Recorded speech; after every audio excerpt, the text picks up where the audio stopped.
항상 상설 시장인데 5일장처럼 그런 분위기를 주는 거죠. 경품 같은 거를 뭐 닥터 게임이나 윷놀이 게임이나 해서 그걸로 드리는 거죠. 사은품으로. 재래시장이라 싸고 물건도 싱싱하고 우리 지역에서 나는 거니까 뭐 갖다 주고 하면 편하죠. 무거운 거 집에 배달해 주면 좋죠. 저희도 뭐 싱싱한 거 먹고 좋죠. 시장도 더 활성화될 것 같고. 안녕하십니까. 시사투데이 울산 이지향입니다. 설날 아침 차례상 장보러 전통시장 찾는 분들 많으실 텐데요. 요즘 전통시장이 예전 모습 그대로만 머물러 있지는 않습니다. 라이브 커머스로 물건을 소개하고 새벽 배송으로 집 앞까지 찾아가고요.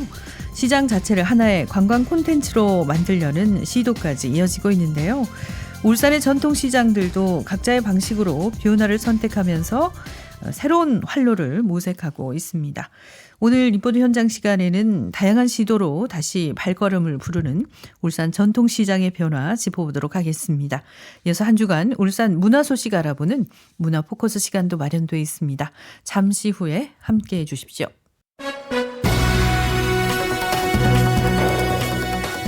매일 울산 지역의 주요 이슈와 생생한 소식 전해드리는 시간, 오늘의 헤드라인입니다.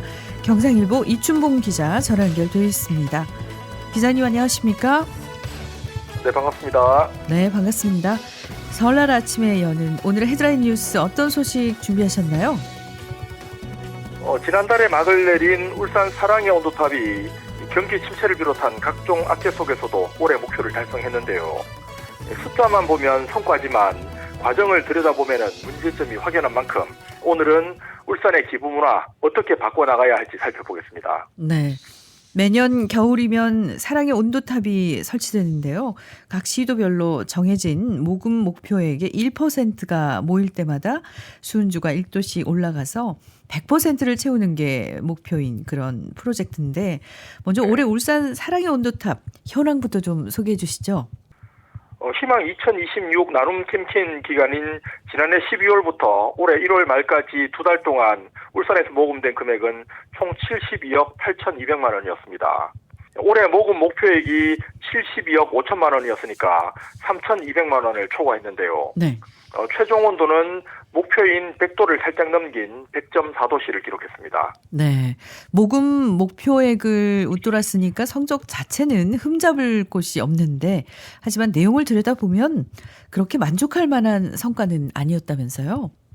울산 사랑의 온도탑은 올해도 막판, 그러니까 달성 하루 전에야 목표인 100도씨를 겨우 넘겼는데요. 목표 달성에는 성공했지만 해마다 되풀이되는 막판 달성 구조가 여전하다는 평가가 나옵니다. 네. 실제로 울산은 마감 일주일 전까지 전국에서 유일하게 70도 시대에 머물렀는데요.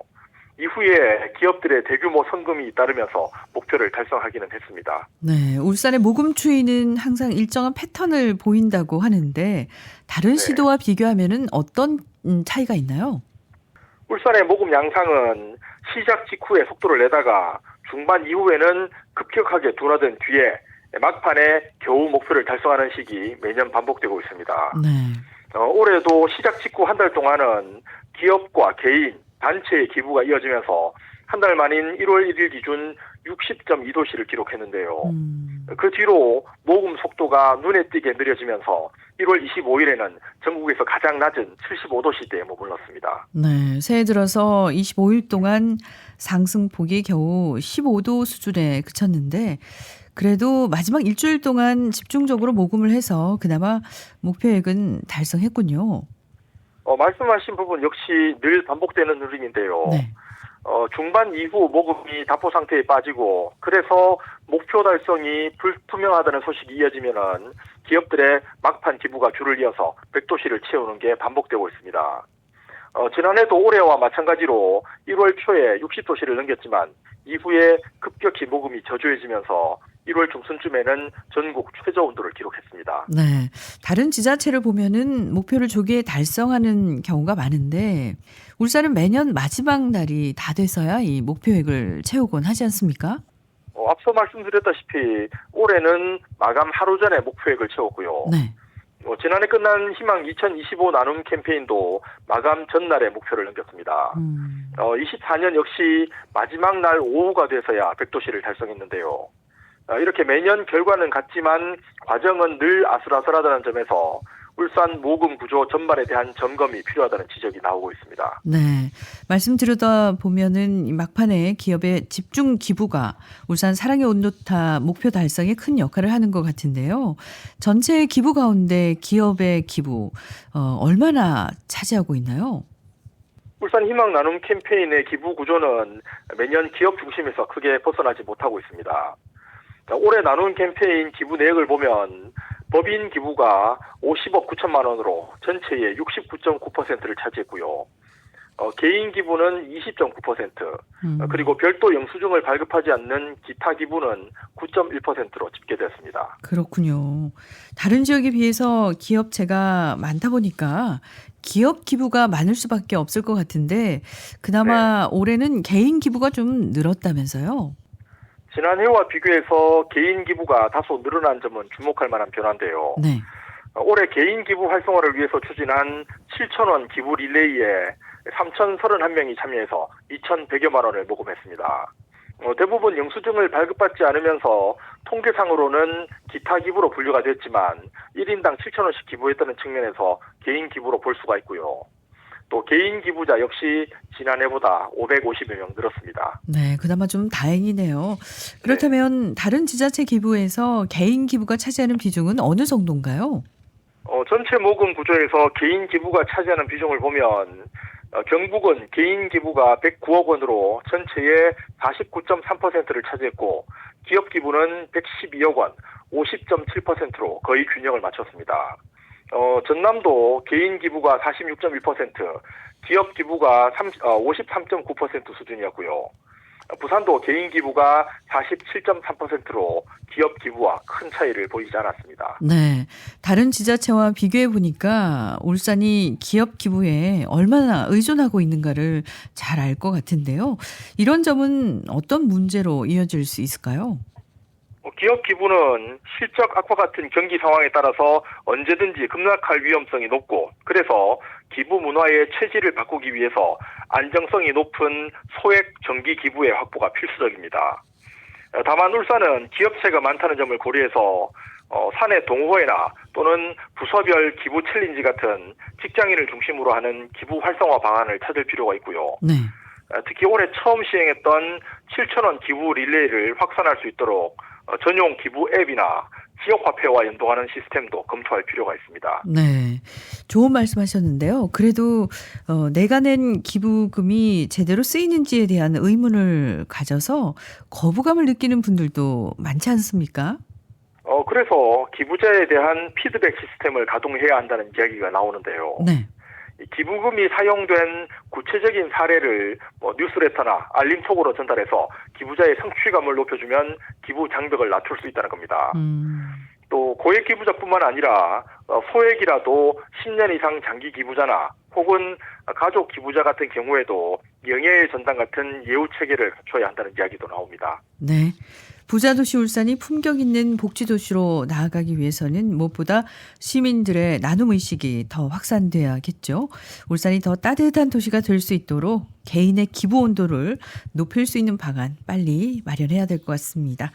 오늘 소식은 여기까지 듣겠습니다. 오늘의 헤드라인 지금까지 경상일보 이춘봉 기자였습니다. 고맙습니다. 네, 감사합니다.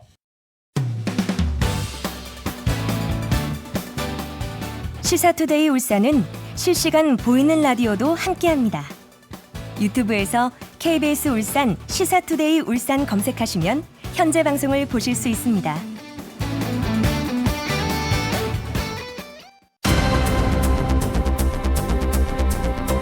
울산 지역의 다양한 현장의 목소리를 생생하게 담아서 전해드리는 시간입니다. 리포터 현장인데요. 이혜원 리포터와 함께합니다. 어서 오십시오. 안녕하세요. 이혜원입니다. 네, 설 차례상 준비로 북적북적 북적한 설날 아침인데 요즘은 장 보는 방식도 시장 풍경도 많이 달라졌잖아요. 네. 그래서인지 이번 설을 맞으면서 울산 전통 시장들이 색다른 방식으로 손님을 만나고 있다는 이야기가 들리고 있어요. 네, 맞습니다. 전통시장이 단순히 손님을 기다리는 공간이 아니라 직접 먼저 다가가는 방식으로 변화를 시도하고 있습니다. 새벽 배송부터 라이브 커머스 또 체험형 장터 같은 방식이 등장했고요. 네. 각 시장의 특성에 맞게 활용되고 있었습니다. 설 명절을 앞둔 지난주 이 변화들이 어떤 모습으로 나타나고 있는지 확인하기 위해서 중구의 학성 새벽시장과 동구의 남목 마성시장에 다녀왔습니다. 네, 먼저 학성 새벽시장 이야기부터 해보도록 하죠. 여기는 새벽 배송을 시작한다고요? 네, 울산 중구 학성 새벽시장은 최근 중소벤처기업부의 전통시장 활성화 지원 사업에 선정됐습니다. 문화관광형 사업의 대상으로 뽑히면서 국비와 시비, 구비를 포함해서 2년 동안 약 16억 8천만 원이 투입되는데요. 네. 학성 새벽시장은 새벽 도매시장이라는 특성을 살려서 식자재 새벽 배송 체계를 구축하는 게 핵심입니다. 자세한 이야기 울산 중구 학성 새벽시장 손영한 상인회장의 목소리로 들어보시죠. 잘 알고 계시듯이 코로나 사태 이후 유통산업은 오프라인 접촉 시대에서 온라인 접속 시대로 완전히 전환이 됐습니다. 소비자가 직접 시장을 나오지 않고 클릭 한 번이면은 원하는 물건이 모든 물건이 현관문 앞에까지 배달되는 시대입니다. 그리고 우리 새벽시장은 새벽 2시부터 개장하는 새벽 도매 전통시장입니다. 우리는 2017년도에 이런 미래를 미리 예지하고 시장의 유통협동조합을 설립하였습니다. 그 조합의 설립 목적은 소비자가 찾아오는 시장이 아니라 우리가 직접 소비자를 찾아가는 시장을 만드는 것입니다. 새벽에 영업하는 장점을 활용하여 울산 전역에 소포장 새벽 배송을 시작하여 미래 시장을 개척하고자 이 사업을 시작하게 되었습니다. 네, 이미 공기업이나 경로식당, 일반 식당 이렇게 B2B 방식의 업체 간 배송은 진행을 하고 있었다고요? 네, 그렇습니다. 중구청 경로식당을 비롯해서 복지관과 일부 공공기관에서 이미 학성 새벽시장에 식자재를 공급받고 있습니다. 새벽에 받은 재료를 당일 조리하고 또 남은 식재료는 다음 날로 넘기지 않는 방식인데요. 네. 신선도가 높고 또 문제가 생기면 바로 대응할 수 있다는 점이 큰 장점으로 꼽혔습니다. 가격 역시 협약을 통해서 안정적으로 유지되고 있었는데요. 경로식당 관계자의 후기 들어보시죠. 신선한 재료를 받아서 오늘 재료는 오늘 새벽에 받아서 오늘 요리해서 다 나가고 나머지는 다 잔반 처리를 합니다. 그렇기 때문에 내일 쓰지 않죠. 장점은 신선한 재료도 들어오지만 만약에 제가 와서 검수 후에 잘못 들어온 게 있다면 빨리 좀 양이 적을 때는 빨리 가깝기 때문에 전화만 하면 바로 배송이 되는 장점이 있죠. 가격도 저렴해요. 협약을 해놨기 때문에 비싸게 들어오진 않습니다. 지역 시장을 상권을 살려야 되잖아요. 네, 그러니까 이런 형태의 업체 간 새벽 배송을 앞으로는 일반 가정에도 시작한다는 거잖아요. 네. 시민들의 기대감도 클 것 같은데요. 그렇습니다. 올해 상반기부터는 본격적인 확대를 준비하고 있습니다. 사업단 구성이 2월 안에 마무리되면 아파트 밀집 지역을 중심으로 일반 가정을 대상으로 한 새벽 배송을 추진할 계획입니다. 상인들은 협동조합을 통해서 수익을 다시 배송 인프라에 재투자하면서 대기업과는 차별화된 방식으로 경쟁력을 키우겠다는 구상인데요. 네. 시민들 또한 우리 지역의 신선한 재료를 간편하게 구입하고 또 전통시장을 살리는 데 동참할 수 있어 반기는 모습이었습니다. 특히 최근 새벽 배송에 특화된 한 대기업의 개인정보 유출 사태를 언급하면서 지역 전통시장이라면 이런 우려 또한 네. 없을 것 같다고 반기는 분위기였는데요. 시민들의 이야기 들어보시죠. 좋은 방법이죠. 엄청 좋은 방법이죠. 뭐 가정에서도 일찍 일 나가는 사람도 있고 그러니까 또 뭐 집에서 일부러 기다리는 그 시간이 이제 많이 절약이 되는 거죠. 재래시장이라 싸고 물건도 싱싱하고 아무래도 지역 상품 좋죠. 우리 지역에서 나는 거니까 뭐 갖다 주고 하면 편하죠. 무거운 거 집에 배달해 주면 좋죠. 시장도 더 활성화될 것 같고. 그게 아무래도 젊은 세대들이 그런 걸 이용하기 시작하기만 한다면 이용을 했을 때 그 제품이 괜찮다라고 확인이 되고 뭐 가격대 비리 차이가 나지 않는다라면 그걸 이용하는 사람도 많겠죠. 네, 소비자들에게는 편리함을 또 상인들에게는 더 큰 매출을 안겨주길 바라고요. 이번에는 동구 남목 마성시장으로 가보도록 할까요? 이곳은 어떤 변화가 일어나고 있나요? 네, 남목 마성시장은 장터형 행사와 라이브 커머스를 결합한 전략을 준비하고 있는데요. 중소벤처기업부 문화관광형 시장 육성 사업에 역시 선정이 돼서 2년 동안 7억 6천만 원을 지원받게 됐습니다. 네. 우선 장터의 경우 5일장의 분위기로 정겨움을 더하려는 시도인데요. 시장 주 통로에 할인 매대를 설치하고 상점들이 자발적으로 할인 행사에 참여하는 구조입니다. 여기에 체험형 게임과 경품을 더해서 시장 방문 자체를 하나의 이벤트로 만들 계획인데요. 자세한 이야기 남목 마성시장 서영준 상인회장의 목소리로 들어보시죠. 주 통로에 할인 매대를 한 40개 정도 설치를 할 겁니다. 상점들이 자발적으로 10%에서 최대한 50% 정도 세일 물건을 상점 안에 들어가서 팔 때 하고 또 가운데 세일 매대에서 팔 때 하고 이게 판매율이나 고객들이 이제 호응이 좋아요. 4년 전에 저희들에게 문화관광 사업단들이 있을 때 온라인에 입점하는 그런 그 프로그램이 있었어요. 상인들한테 공유를 해가서 입점을 최대한 좀 많이 시켜서 라이브 커머스나 이런 걸 하면 바로 매출이 한 10배 정도로 나와요. 평상시 매출보다. 시에 그거 이제 협의를 해서 라이브 커머스 할 수 있는 공간이 있다. 만들어 줄 수도 있다. 이래 돼가지고 차후에 사업단이 선정되고 사업이 이제 시작할 때 그때 협의를 하기로 했고 그런 식으로 하면은 시장이 조금 활성화가 되지 싶습니다. 네. 라이브 커머스는 어떻게 진행되고 있나요? 전통시장 상인들 대부분이 고령화 추세잖아요. 네. 온라인 참여가 좀 쉽지 않을 텐데요. 네, 그렇죠. 그래서 남목 마성시장 상인회는 단계적인 접근을 택했습니다. 과거 문화관광 사업 당시 온라인 입점을 경험한 점포들 가운데 현재도 운영을 이어가는 사례가 있고요. 라이브 커머스를 진행했을 때 또 평소보다 매출이 크게 늘었던 경험도 공유하고 있습니다. 전용 공간 마련과 운영 방식은 지자체와 협의를 해서 사업이 본격화되면 차근차근 추진할 계획인데요. 상인들은 장터와 라이브 커머스 시도 모두 긍정적으로 받아들이고 있었습니다. 상인들의 이야기 들어보시죠.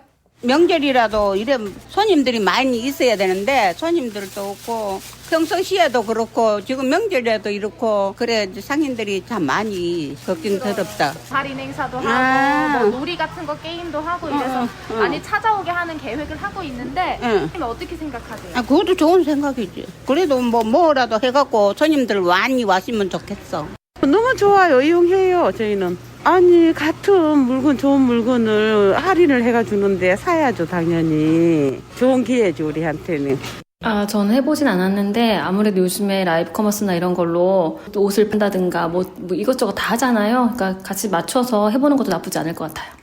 네. 이렇게 뭔가 많은 시도들을 하고 있잖아요. 네. 이런 시도가 사람들을 시장으로 모이게 하고 또 지역 상권을 살리는 길로 이끌어줬으면 합니다. 네, 현장에서는 방향성에 대한 공감과 기대감도 있었지만 제도적인 보완의 필요성도 언급됐습니다. 명절 환급 행사가 일부 시장에만 집중되기보다 여러 시장에 함께 참여할 수 있는 구조를 고민해야 한다는 의견이 있었고요. 네. 또 전통시장을 위해서 도입된 온누리 상품권 제도가 일반 상점가까지 확대되면서 전통시장 이용은 상대적으로 줄어들고 있다는 지적도 나왔습니다. 시장과 상점과의 특성을 구분한 정책 설계가 필요하다는 건데요. 이 같은 변화가 일회성에 그치지 않기 위해선 이런 논의가 함께 이어져야 할 걸로 보입니다. 네. 오늘은 설 명절을 맞아서 울산 전통시장의 변화 함께 살펴봤는데요. 시장이 먼저 다가가는 시도들이 일상으로 자리 잡을 수 있을지 함께 계속 지켜봐야 될 것 같습니다. 리포터 현장 지금까지 이혜원 리포터였습니다. 고맙습니다. 네, 감사합니다.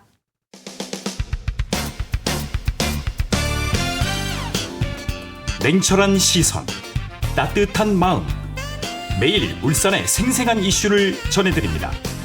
KBS 울산 제1라디오 시사투데이 울산. 한 주간의 울산 지역 공연, 전시, 문화계 이슈들을 모아서 정리해드리는 시간입니다. 문화포커스 울산매일신문 고은정 기자 전화 연결돼 있습니다. 기자님 안녕하십니까? 네, 반갑습니다. 네, 반갑습니다.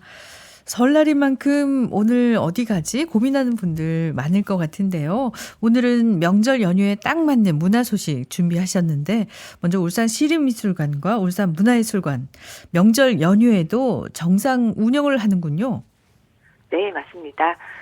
울산 시립미술관과 울산 문화예술회관은 올해부터 설날과 추석 같은 명절 연휴에도 정상 운영을 하고요. 1월 1일과 매주 월요일만 휴관을 하는데요. 네. 명절 연휴에도 갈 수 있는 열린 전시 공간이 늘어난 셈입니다. 그렇군요. 설날 당일에 가족끼리 전시 보러 갈 때 제일 중요한 게 헛걸음 안 하는 걸 텐데 그럼 오늘 같은 날 어디를 먼저 추천하시겠습니까? 네, 먼저 울산 시립미술관인데요. 작년 10월부터 열리는 방고와 현대미술의 만남 신홍규 컬렉션전이 반응이 좋아서요. 설 연휴를 포함해서 이번 주 일요일까지 연장이 됐고요. 네. 그리고 XR 랩실에서 열리는 세계적인 미디어 아티스트의 개인전도 만나실 수 있습니다. 네. 그럼 설날 연휴에 전시만 보는 게 아니고 체험도 하고 싶다 이런 분들도 계실 텐데 이런 프로그램도 있습니까? 네. 울주민속박물관이 전통문화를 체험하는 프로그램을 준비했습니다. 연휴 기간에 전통민속놀이와 한복 체험 프로그램이 운영이 되고요. 그리고 달력 만들기 체험도 진행이 됩니다. 다만 설날 당일은 휴관이어서요. 설 당일에는 미술관 전시 위주로 즐기고 체험은 휴관일을 피해서 방문 일정을 잡는 게 좋겠습니다. 네. 명절에 오히려 열린 곳이 많다는 게 반갑네요. 그럼 지금부터는 어떤 전시를 볼 수 있는지 소개 좀 해드릴까요? 먼저 울산 시립미술관의 반고흐와 현대미술의 만남 전시 핵심 위주로 좀 짚어주시죠. 네. 이번 전시는 울산 출신으로 뉴욕에서 활동 중인 콜렉터 신홍규 신갤러리 대표가 소장한 작품들을 중심으로 구성이 됐습니다. 엄선한 작품 96점을 울산 시립미술관에 대여해서 선보이고 있고요. 네. 전시장에는 방고를 비롯해서 국내외 근현대 미술작가 54명의 작품이 전시되어 있습니다. 네. 또 XR랩 전시도 열린다는데 이건 성격이 좀 다르죠? 맞습니다. 미술관 지하 1층 XR랩에서 미디어 아티스트 안소니 맥콜 개인전이 열리고 있는데요. 체감형 미디어 전시라고 보시면 됩니다. 앉아서 감상하는 것이 아니라 관람객이 빛으로 형성된 구조 안을 직접 이동하면서 시간, 공간 변화를 몸으로 체험할 수 있는데요. 네.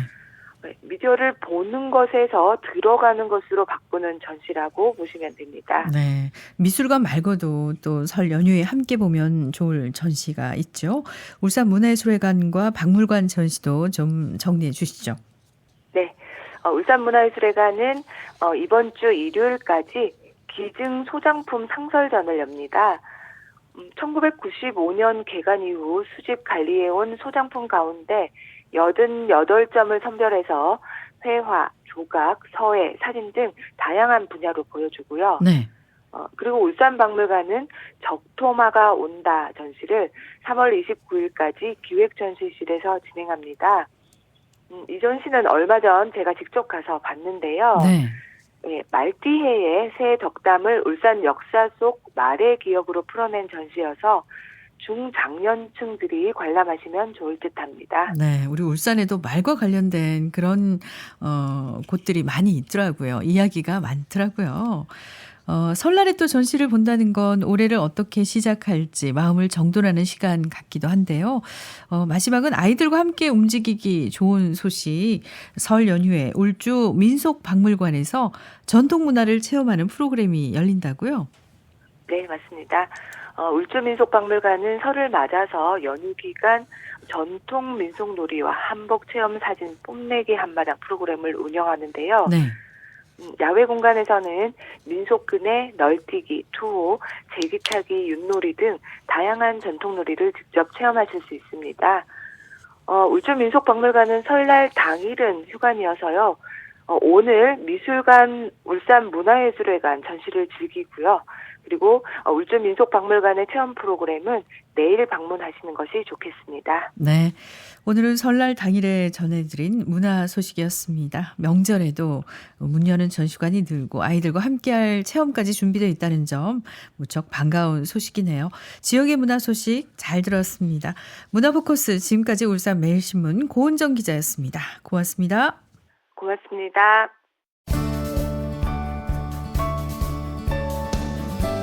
뉴스는 많지만 핵심은 따로 있다. 울산이 움직이는 이야기. 울산 시사의 중심. 시사투데이 울산.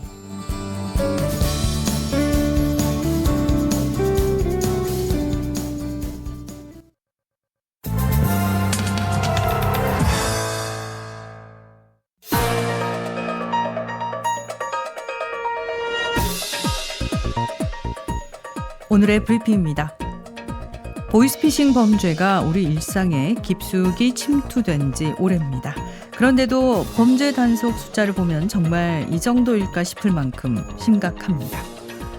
경찰청 국가수사본부에 따르면 지난해 9월부터 지난달까지 5달 동안 피싱 범죄에 대한 특별 단속 결과 총 2만 6천여 명을 검거했다고 합니다. 이번 단속 결과를 보면 한국 경찰의 수사권이 닿지 않는 해외 거점을 마련하고 엄격한 규율로 조직을 운영하는 한편 조직원끼리도 철저히 가명만을 사용하는 조직 분업 형태로 범행했다는 공통점이 발견됐습니다.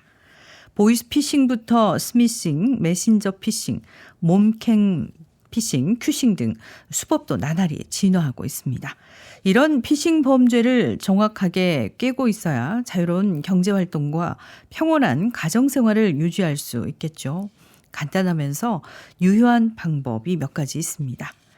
휴대전화에 출처가 불분명한 링크나 어플을 설치했다면 즉시 비행기 모드로 바꿔서 상대방이 나의 전화번호를 원격 조작할 수 없도록 해야 합니다.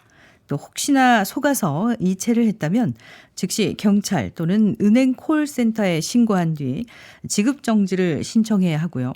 악성 어플 탐지 앱을 이용해서 스마트폰을 주기적으로 확인해야 합니다. 피싱 범죄는 더 이상 남의 이야기가 아닙니다.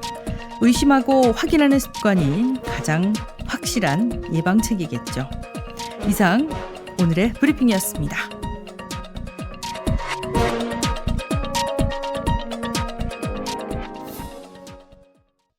네, 2월 17일 화요일에 함께한 시사투데이 울산. 오늘은 여기서 마무리하겠습니다. 지금까지 기술의 이선영, 작가 최영은, 연출 진행의 이지양이었습니다. 청취자 여러분, 새해 복 많이 받으시고요. 즐겁고 풍성한 설날 보내시기 바랍니다. 고맙습니다.